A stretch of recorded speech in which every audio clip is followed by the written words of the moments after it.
പ്രവാചകരിൽ പ്രധാനിയായ നൂഹ് നബി അലൈഹിസ്സലാത്തു വസ്സലാം 950 വർഷക്കാലം ഇസ്ലാമിന് വേണ്ടി പ്രബോധനം നടത്തി. എത്ര പേരാണ് ഇസ്ലാമിലേക്ക് വന്നത്? വിരലിൽ മാത്രം എണ്ണിയെടുക്കാൻ പറ്റുന്ന, അപ്പുറത്തുനിന്നൊരു കാക്ക ഇപ്പുറത്തുനിന്നൊരു കാക്ക, അങ്ങനെ പറഞ്ഞെണ്ണാൻ പറ്റുന്ന കുറച്ച് പേർ. അവസാനം നൂഹ് നബി അലൈഹിസ്സലാം അല്ലാഹുവിനോട് ദുആ ചെയ്തതെന്താണ്? അല്ലാഹുമ്മ ലാ തദർ അലൽ അർദി കാഫിരീന ദയ്യാറാ. അല്ലാഹുവേ, പടച്ചവരെ, നിന്റെ നബിയാരെ ഞാൻ ഒരുപാട് കഷ്ടപ്പെട്ടു പോയി, ഒരുപാട് ബുദ്ധിമുട്ടിപ്പോയി. അതുകൊണ്ട് ഞാൻ പറഞ്ഞ തത്വശാസ്ത്രം ഉൾക്കൊള്ളാറ് ഏക ഇലാഹിന്റെ വിശ്വാസത്തെ പുറം കാലുകൊണ്ട് വലിച്ചെറിഞ്ഞ ജനതയെ നീ നശിപ്പിക്കണേ അല്ലാ എന്ന് നൂഹ് നബി അലൈഹിസ്സലാം ദുആ ചെയ്തപ്പോൾ, എന്റെ പ്രിയപ്പെട്ട സഹോദരങ്ങളെ, ലോകത്താദ്യമായി നടന്ന സുനാമി, ഖുർആൻ പറയുന്ന തൂഫാൻ എന്ന പേരിൽ പറയുന്ന സുനാമി വന്നു. ഒരുപാട് നാശനഷ്ടമാ സമുദായത്തിന് സംഭവിച്ചു പോയി. ഈ പ്രവാചകന്മാരുടെ റൂഹിന് അല്ലാഹു ഈ പദവി കൊടുത്തില്ലെങ്കിലേ അത്ഭുതമുള്ളൂ.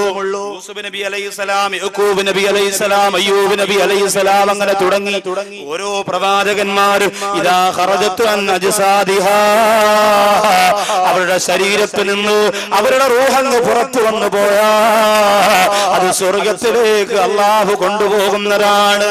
ഇതാണ് ഒന്നാമത്തെ വിഭാഗം റൂഹുകൾ. രണ്ടാമത്തത് അർവാഹു ശുഹദാ, ശുഹദാക്കളുടെ റൂഹാണ്, രക്തസാക്ഷികളുടെ റൂഹ്. ആരാണ് ശുഹദാക്കൾ? അത് നമ്മൾ വ്യക്തമായി പഠിക്കണം. ശുഹദാക്കളാകാൻ ഒരുപാട് എന്റെ പ്രിയപ്പെട്ട ചെറുപ്പക്കാരൊക്കെ നിയ്യത്ത് ചെയ്ത് ജീവിക്കുന്നവർ. അതുകൊണ്ട് ശുഹദാക്കൾ ആരാണ് എന്ന് ഗൗരവത്തോടെ പഠിക്കുന്നൊരു നല്ലത്. എന്റെ പ്രിയപ്പെട്ട സഹോദരങ്ങളെ, നമ്മുടെ നാട്ടിലെ ഏതെങ്കിലും ഒരു ഹൈന്ദവരുടെ ശബരിമലയിലേക്ക് പോകുന്ന വാഹനം അടിച്ചു തകർത്തു, അതിന്റെ പ്രതികാരമായിട്ട് ഏതെങ്കിലും ഈ മക്കാ നഗറിന്റെ പരിസരത്തുള്ള ഒരു മുസ്ലിം വീട് തിരക്കി പിടിച്ചു ഒരു 20 വയസ്സുകാരന്റെ കൈയും കഴുത്തും കാലും വെട്ടി റോട്ടിലിട്ടാൽ അവന് ഷഹീദാണ് എന്ന് പറയുന്ന ലോകമാണിത്. അവൻ ഷഹീദാണെന്ന് പറയുന്ന ലോകമാണിത്. എന്റെ സഹോദരങ്ങൾക്ക് എന്നോട് വെറുപ്പ് തോന്നരുത് ഞാനത് പറയുമ്പോൾ, എനിക്കിത് പറഞ്ഞേ പറ്റൂ. നബി സല്ലല്ലാഹു അലൈഹി വസല്ലമ തങ്ങളുടെ മുമ്പേ യുദ്ധത്തിന്റെ രണാകണത്തിൽ കിടന്നു പിടഞ്ഞു മരണപ്പെട്ടു പോര ഒരു സഹാബിയെ നോക്കിയിട്ട് സഹാബാക്കൾ പറഞ്ഞു, നബിയേ, ഇയാള് ഷഹീദാണല്ലോ, ഇയാള് ഷഹീദാണല്ലോ എന്ന് പറഞ്ഞപ്പോൾ അള്ളാഹുവിന്റെ ഹബീബ് നബി മുഹമ്മദ് മുസ്തഫ സല്ലല്ലാഹു അലൈഹി വസല്ലമ തങ്ങൾ കൊടുത്ത മറുപടി എന്തെന്നറിയോ? ഇയാള് ഷഹീദല്ല. സഹാബത്ത് ചോദിച്ചു, എന്താ നബിയേ, അതിന്റെ കാരണം എന്താണ്? ഞങ്ങളുടെ മുമ്പ് കിടന്ന് ശത്രുക്കളുമായി പോരടിച്ചിട്ട് ശരീരത്തിന്റെ ഓരോ ഭാഗങ്ങളും ദീനിന് വേണ്ടിയിട്ട് കൊടിഞ്ഞു കളയുമ്പോ ഈ സഹോദരൻ എന്തുകൊണ്ട് ഷഹീദല്ല എന്ന് ചോദിക്കുമ്പോ അള്ളാന്റെ ഹബീബ് നബി മുഹമ്മദ് മുസ്തഫ സല്ലല്ലാഹു അലൈഹി വസല്ലമ തങ്ങൾ കൊടുത്ത മറുപടി എന്തെന്നറിയോ?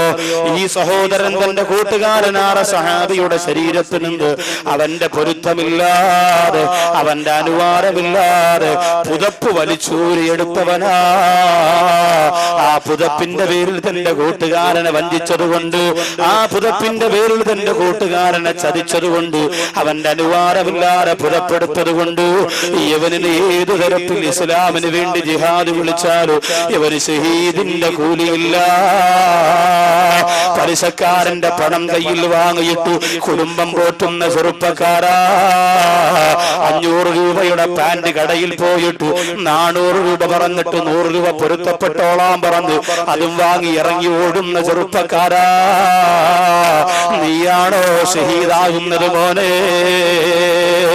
പൊരുത്തമില്ലാത്ത സ്വത്ത് വെട്ടിപ്പിടിക്കാതെ മനസ്സ് കാണിക്കുന്ന ചെറുപ്പക്കാരാ, വിദേശ രാജ്യത്ത് പോലെ കഷ്ടപ്പെടുമ്പോ അറബികൾക്ക് അവരുടെ പൊരുത്തമില്ലാതെ, അവരുടെ അനുവാദമില്ലാതെ അറബികളുടെ കൈയിട്ട് വാരിയിട്ട് അവരിൽ നിന്നും കൊണ്ടുവരുന്ന സമ്പാദ്യം കൊണ്ട് മക്കാ നഗറിൽ വലിയ വീട് വെച്ചിട്ട് ഞെളിഞ്ഞു നടക്കുന്നവന് നിനക്കാടോ ഷഹീദിന്റെ പദവി കിട്ടുന്നത്?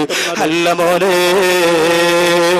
അല്ലാഹുവിന്റെ ഹബീബായ അഷ്റഫുൽ ഖൽഖ് നബിയുനാ മുഹമ്മദ് മുസ്തഫ സല്ലല്ലാഹു അലൈഹി വസല്ലമ തങ്ങളുടെ കാലത്ത് നല്ല ജിഹാദ് നടന്ന കാലമാണ്.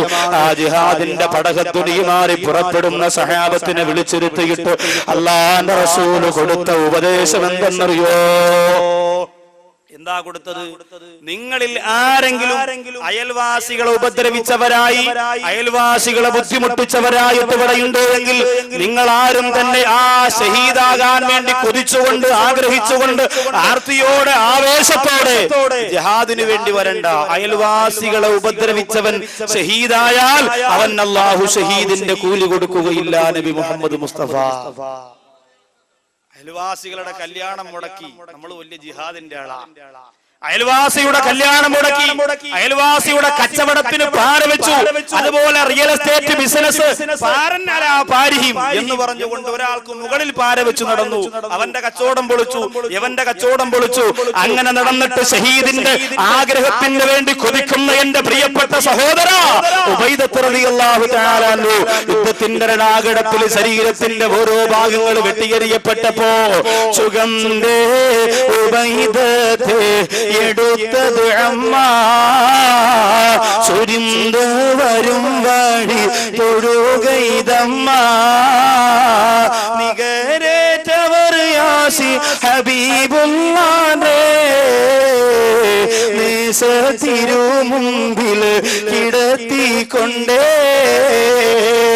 ഉബൈദത്ത് റളിയല്ലാഹു തആല അൻഹുവിന്റെ ശരീരത്തിന്റെ ഭാഗങ്ങളെ വെട്ടിയെറിഞ്ഞപ്പോ ബഹുമാനപ്പെട്ട ഉബൈദത്ത് റളിയല്ലാഹു തആല അൻഹുവിനെ ഇതാ റസൂലുള്ളാഹിയുടെ മുമ്പ് കൊണ്ടുവന്ന് കിടത്തുന്നു. അല്ലാഹുവിന്റെ റസൂലിനോട് ഉബൈദത്ത് റളിയല്ലാഹു അൻഹു ചോദിക്കുന്നു, നബിയേ എന്റെ കൈ വീണുപോയി, എന്റെ കാല് വീണുപോയി, എന്റെ ശരീരത്തിന്റെ ഓരോ ഭാഗങ്ങൾ നെട്ടറ്റ് വീണുപോയി. അതുകൊണ്ട് യാ റസൂലല്ലാഹ് ഇവിടെ കിടന്നുകൊണ്ട് മരിച്ചാൽ എനിക്ക് ഷഹീദിന്റെ കൂലി കിട്ടുമോ എന്ന് ചോദിച്ചപ്പോ ആ സമയത്ത് പോലും ഉബൈദത്ത് റളിയല്ലാഹു അൻഹുവിന് സംശയമാണ്. അല്ലാഹുവിന്റെ ദീനിന് വേണ്ടിയിട്ട് വീരോതിഹാസം രചിച്ചുകൊണ്ട് പടപൊരുതിയിട്ട് ശരീരത്തിന്റെ ഓരോ ഭാഗങ്ങളും അല്ലാഹുവിന്റെ ദീനിന് വേണ്ടി കൊടുത്തിട്ട് അവസാനം ഇതാ അല്ലാഹുവിന്റെ ഹബീബിന്റെ മുമ്പ് വന്ന് ചോദിക്കുന്ന കണ്ടോ, എനിക്ക് ഷഹീദിന്റെ കൂലിയുണ്ടോ നബിയേ? അല്ലാഹുവിന്റെ റസൂലിനോട് ചോദിക്കുകയാണ്. ഹബീബായ നബി മുഹമ്മദ് മുസ്തഫ സല്ലല്ലാഹു അലൈഹി വസല്ലമ തങ്ങൾ കൊടുത്ത മറുപടി, മോനെ ഉബൈദത്തെ നീ എവിടെ കിടന്നു മരിച്ചാലും ഷഹീദാ. കാരണം നീ ഭൂരിഭാഗവും നിന്റെ ദീനിനു വേണ്ടി ഇഖ്ലാസോടെ ചെലവഴിച്ചു കഴിഞ്ഞു. എവിടെ കിടന്നു മരിച്ചാലും നീ ഷഹീദ്. വിവാഹത്തിന്റെ പ്രഥമ രാത്രിയിൽ പുതുമണവാട്ടിയുടെ കൊഞ്ചല് കണ്ട് കൊതി തീരാത്ത ഹൻദല റളിയല്ലാഹു തആല അൻഹു രണാങ്കണത്തിൽ കഷണം കഷണമാക്കി വലിച്ചെറിയപ്പെട്ടു. അവരുടെ റൂഹിനെ കുറിച്ചായി പറയുന്നത്. വിശുദ്ധമായ മക്കയിലും മദീനയിലും പോകുമ്പോൾ ഉഹദിന്റെ നേതാവായ ബഹുമാനപ്പെട്ട സയ്യിദുനാ ഹംസ റളിയല്ലാഹു അൻഹുവിന്റെ മഖാമുണ്ടല്ലോ, സുബ്ഹാനല്ലാഹ്, സയ്യിദു ശുഹദാ, ശുഹദാക്കളുടെ നേതാവെന്ന് ഹംസ റളിയല്ലാഹു അൻഹുവിന്റെ പേര് പറഞ്ഞതെന്താണ്? അത്രത്തോളം ക്രൂരമായിട്ട് ഒരു സ്വഹാബിയെയും വധിക്കപ്പെട്ടിട്ടില്ല. ചവച്ചരച്ചിട്ട് കരളെടുത്ത് ചവച്ചരച്ചിട്ട് ചവച്ചു തുപ്പിയില്ലേ ലോകത്ത് അല്ലാഹുവിന്റെ ഹബീബ് ഏതെങ്കിലും ഒരു സ്വഹാബി ഷഹീദായതിന്റെ പേരിൽ ഏറ്റവും കൂടുതൽ കരഞ്ഞിട്ടുണ്ടോ? അത് തന്റെ പ്രിയപ്പെട്ട ഹംസ റളിയല്ലാഹു തആല അൻഹുവിന്റെ വിടവാകൽ കണ്ടിട്ടാണ്. ഇന്ന് ആ ഹംസ റളിയല്ലാഹു അൻഹുവിന്റെ മഖ്ബറയിൽ പോയി ഹജ്ജിന് പോകുന്നവർക്ക് ഒരു ഫാത്തിഹ ഓതാൻ നേരമില്ല, ശിർക്കായി പോകും. എന്താണ് ശിർക്ക് എന്നെന്റെ സഹോദരങ്ങളെ നിങ്ങൾക്കറിയോ? നിങ്ങൾ കരുതുന്ന പോലെ, നിങ്ങൾ ചിന്തിച്ച പോലെ ആ ശിർക്കിനെ നിങ്ങൾ തൊട്ടതും പിടിച്ചതും മുഴുവനും ശിർക്കാണെന്ന് പറഞ്ഞ് മാറ്റിവെക്കല്ലേ എന്റെ പ്രിയപ്പെട്ട സഹോദര. ഹംസ റളിയല്ലാഹു അൻഹുവിന്റെ മഖാമിന് മുന്നിൽ പോയി പിണങ്ങി നിൽക്കുന്ന പോലെ സലാം പറഞ്ഞിട്ട് മടങ്ങി വരുന്നവരെ ഒരു ഫാത്തിഹ ഓതി ഹദിയ ചെയ്യാൻ നമുക്ക് നേരമില്ലല്ലോ. അല്ലാഹു കാത്തുരക്ഷിക്കട്ടെ. ഇവരുടെ റൂഹിനെ കുറിച്ചാണ് രണ്ടാമത്തെ റൂഹായി പണ്ഡിതന്മാര് പറയുന്നത്. ആ റൂഹ് എവിടെയെന്നറിയോ? ഇദാ ഖറജത് അൻ അജ്സാദിഹാ, സുഹദാക്കളുടെ ശരീരത്തിൽ നിന്ന് ആ റൂഹ് അങ്ങോട്ട് ഉയർന്നു പോയാൽ പിന്നെ ആ റൂഹ് എവിടെയാണ്? ഫഇന്നല്ലാഹ യജ്അലുഹാ ഫി അജ്വാഫിൻ തുയൂരിൻ ഖളിറാ. പച്ച പക്ഷികളുണ്ടല്ലോ, സ്വർഗത്തിന്റെ പച്ച പക്ഷികളുടെ ഉള്ളിലേക്ക് ഈ റൂഹിനെ അല്ലാഹു മാറ്റുന്നതാണ്. എന്നിട്ട് ഫീ അൻഹാരിൽ ജന്ന, സ്വർഗത്തിന്റെ അരുവികൾക്ക് മുകളിലൂടെ ആ പച്ചപ്പക്ഷികൾ ഇങ്ങനെ ചിറക് വിടർത്തി പറന്നു പോകുന്നതാണ്. ആ സ്വർഗത്തിന്റെ ഭക്ഷണം അത് കഴിക്കുന്നു. ആ സ്വർഗത്തിന്റെ വെള്ളം അത് കുടിക്കുന്നു. അതാണ് ശുഹദാക്കളുടെ റൂഹിന് അല്ലാഹു കൊടുക്കുന്നത്. നമ്മളെ പോലെ ജിഹാദിന് പോകുമ്പോ തകടും കൂടി ഇളിയിൽ ഓതി കെട്ടി ഉസ്താറെ മരിക്കാതിരിക്കാൻ വേണ്ടി ദുആ ചെയ്യണേ, തിരിച്ചു വരാൻ ആഗ്രഹമുണ്ട്. തന്റെ ഇടത്തോടു കൂടി ഇറങ്ങണം. കളിയാക്കുന്നതല്ല ഞാൻ.